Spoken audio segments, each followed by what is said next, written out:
Salam sejahtera bagi kita semua, Bapak Ibu Saudara sekalian. Sebelum kita mulai aktivitas kita hari ini, kita akan merenungkan kembali kebenaran firman Tuhan. Sebelumnya, mari kita bersatu dalam doa.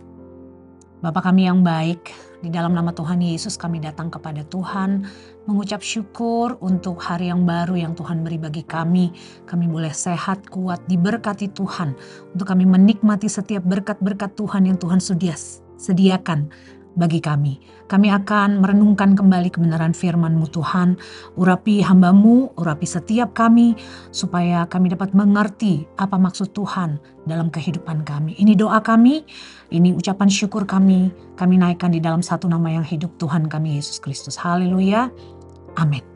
Puji Tuhan Bapak Ibu Saudara, renungan firman Tuhan hari ini akan terdapat bagian dari khotbah Yesus di bukit di Matius pasal yang kelima. Salah satu dari khotbah Yesus di bukit, kita akan bahas salah satunya saja hari ini. Kita buka bersama Matius pasal yang kelima ayat yang ke-8. Di situ dikatakan, berbahagialah orang yang suci hatinya karena mereka akan melihat Allah. Di situ dikatakan, berbahagialah orang yang suci hatinya karena mereka akan melihat Allah. Banyak orang berpikir yang berfokus pada, kalau aku ingin melihat Allah, berarti aku harus mempunyai hati yang suci. Nah, bagaimana kita sebagai anak-anak Tuhan dapat melihat Allah? Bagaimana kita memperoleh hati yang suci? Padahal di Roma pasal yang ketiga ayat yang ke-10 di situ dikatakan, tidak ada seorang pun yang benar di dunia ini. Karena kita adalah orang-orang yang berdosa. Di ayat yang ke-23 juga di situ dikatakan, semua orang telah berdosa dan kehilangan kemuliaan Allah. Jadi kita semua ini sebenarnya kecenderungan kita adalah menjauh dari Allah. Tidak mungkin atau tidak pernah kita itu mempunyai satu kesadaran dari diri kita sendiri untuk kita mendekat kepada Tuhan. Karena kita ada di dalam dosa. Nah, bagaimana kita mempunyai hati yang suci supaya kita dapat melihat Allah? Amsal juga katakan bahwa hati manusia itu licik, hati manusia itu penuh tipu daya. Nah, kita akan pelajari bersama hari ini, karena pada saat kita diselamatkan oleh Tuhan, pada saat Yesus sudah menyelamatkan kita, itu semua karena kasih karunia Bapak Ibu. Karena kasih karunia Tuhan kita diselamatkan oleh iman kita, karena kita percaya Dia yang mati, Dia yang bangkit, Dia yang hidup kembali menyelamatkan dosa-dosa kita. Lewat iman kita dibenarkan, kita menerima keselamatan Tuhan, kita menerima pembenaran Kristus bukan karena apa yang kita lakukan, tetapi apa yang Kristus sudah lakukan dalam setiap kehidupan kita. Di Mazmur pasal yang ke-24 ayat yang ketiga dan ayat yang keempat di situ dikatakan, siapakah yang boleh naik ke atas gunung Tuhan? Siapakah yang boleh berdiri di tempatnya yang kudus? Orang yang bersih tangannya dan murni hatinya, yang tidak menyerahkan dirinya kepada penipuan dan yang tidak bersumpah palsu. Nah, di ayat yang keempat di sini dikatakan orang yang bersih tangannya dan murni hatinya.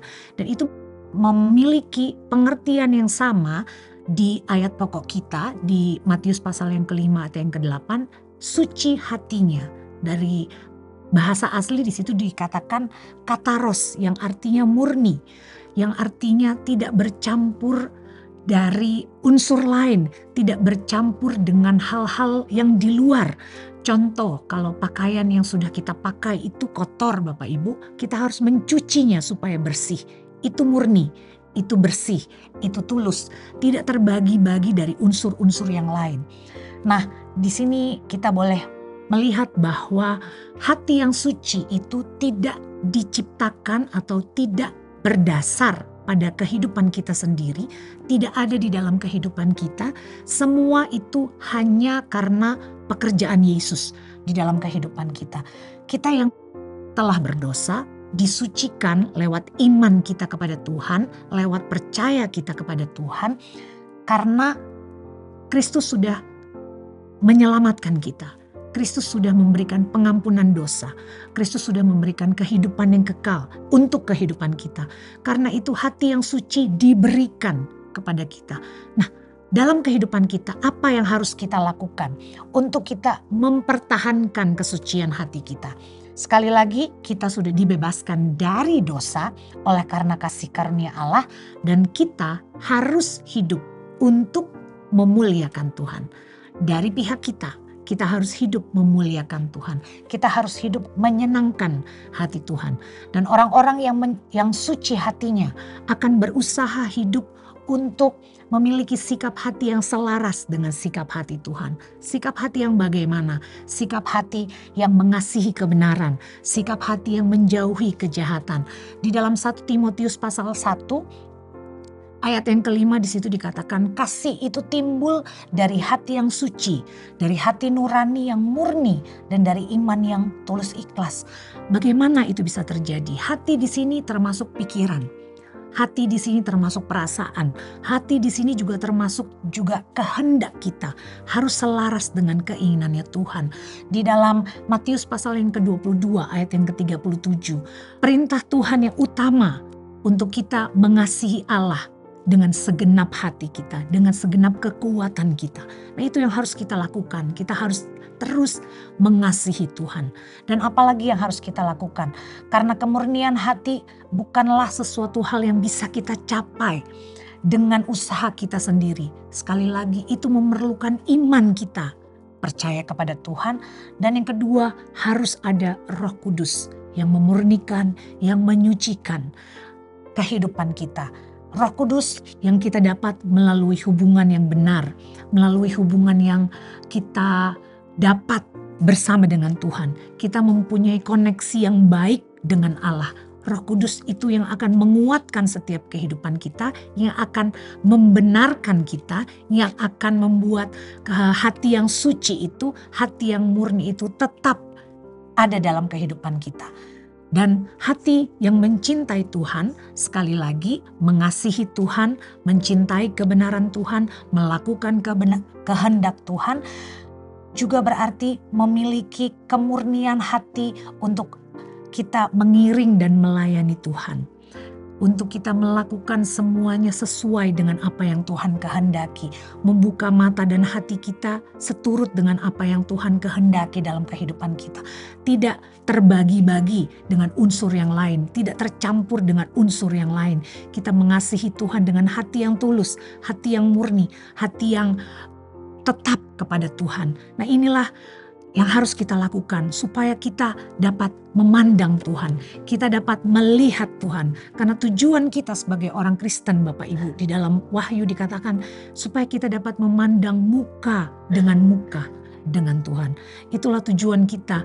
Kalau kita ada di dalam bagian dari gereja yang sempurna, kita harus memiliki hati yang murni, hati yang suci, hati yang tulus, supaya kita dapat berjumpa dengan Allah.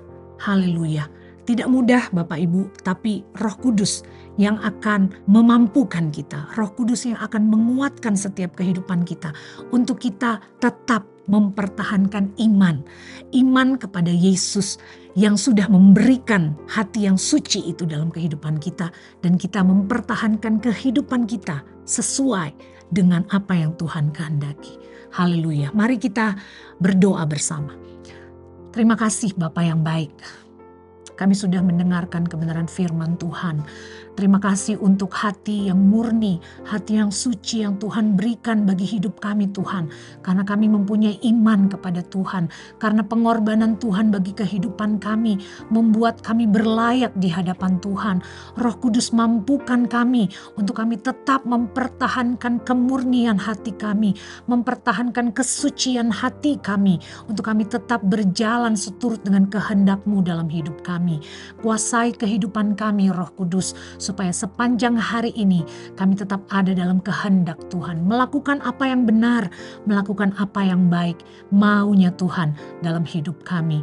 Ini doa kami Tuhan, memberkati setiap anak-anak Tuhan yang mendengar renungan ini, supaya kami semua boleh menjadi anak-anak Tuhan yang bukan hanya mendengar, tapi juga melakukan setiap kebenaran firman Tuhan. Terpujilah nama-Mu Bapa yang baik, Tuhan kami Yesus Kristus. Ini doa kami naikkan di dalam satu nama yang hidup, Tuhan Yesus Kristus. Haleluya. Amin.